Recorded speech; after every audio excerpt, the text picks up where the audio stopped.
story has been told and retold and all that stuff with coming from high school, Buffalo, all that stuff. But I was kind of curious, I think your style of play specifically has caught a lot of people's attention this year. The fact that you play fast, you shoot a lot of threes, it's overblown, I know, but shots at the rim, 3-point shots, all that kind of stuff. And, maybe not gonna lie, the envy of some other fan bases across college basketball, maybe some players too that like the style you play.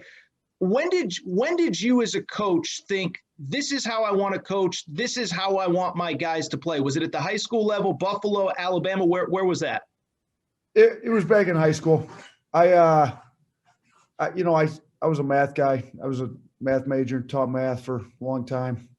I liked the open style. I liked getting up and down. I mean, we had athletes. I was right outside Detroit. We had a lot of athletes. We got in the gym, worked with them. We did tons of player skill development. So if we're going to spend thousands of hours in the gym developing skill, let's let them play. But you've got to have structure to it too. I mean, you're not just rolling the balls out. You got to coach them. So I think the best way to let them play, and shoot, it's what the NBA is doing right now. I mean, they've got the best players in the world and they let them play, but there's structure too. I mean, you paid a lot of money to coach basketball up in the NBA. So, what kind of structure can you give them while you still give them a lot of freedom? And I think that's where you come down, we're going to define the type of shots we're looking for, but we're not going to define every single dribble, every single pass. You're going to have freedom, playmaking ability to use what we've worked on in the gym all this time. So, I think we built our program back at Romulus on player development, but then you got to let the players play when you develop the players and teach them. So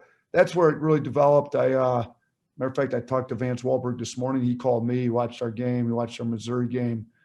Had a couple of pointers for him, but he was one of the ones that I started studying like kind of midway through when I decided how I really wanted to play at Romulus.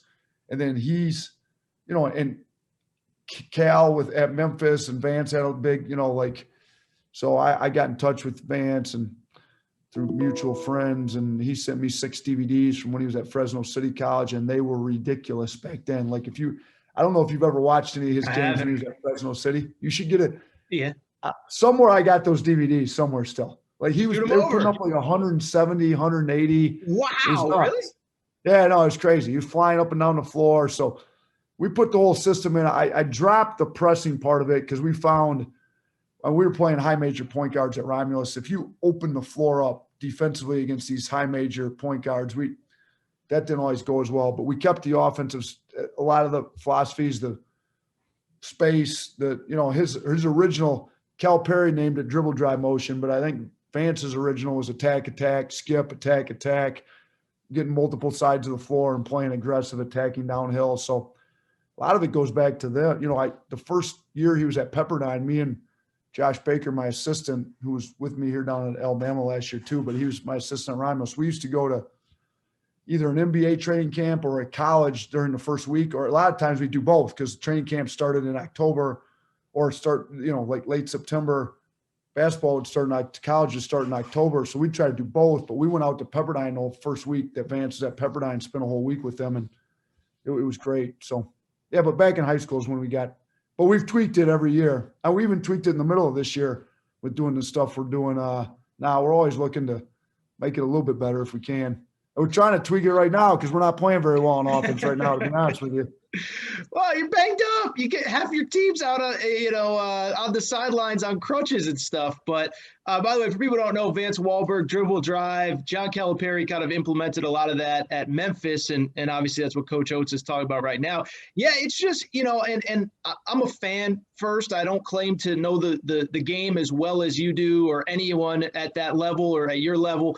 But it's just like, it is amazing to me. Everyone talks about, kids want to play. And I've always, even just watching you guys last year when you were struggling a little bit, I kind of thought, the way that they play, kids are going to want – do you think there's too much – I don't want you to pick on any coach specific, but do you think there's too much over-coaching sometimes in basketball? Because sometimes it's like you said, coaches always say it's about the players, it's not about me. And then they bring in the players, and then it's about them. You know what I mean? Yeah, I think you can – do way more damage overcoaching than undercoaching. And I'll tell you, I coached 11 years in Detroit. There's big time players, really good high school programs. There's the coaches that really control every single bounce, dribble, pass, those you can take them out of everything they want to do. Then there's the coaches on the complete opposite end of the spectrum. All they did is get their kids to play super hard, had no real coaching on offense. They just let them go.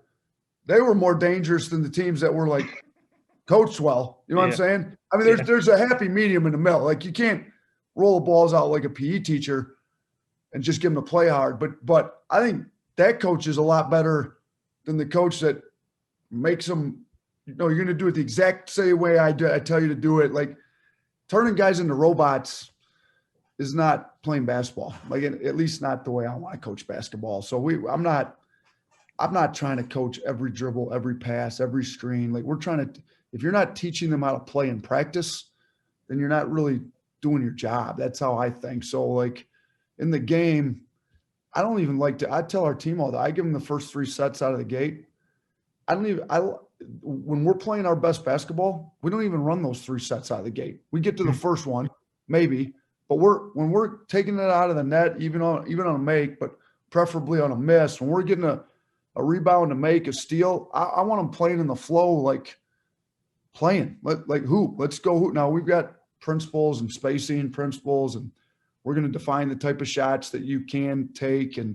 But we want you attacking. And if you got to look to the bench and get a call from me every time down the floor, like you're not playing attacking basketball. You're playing a lot more like a robot. And that's not how I want to coach.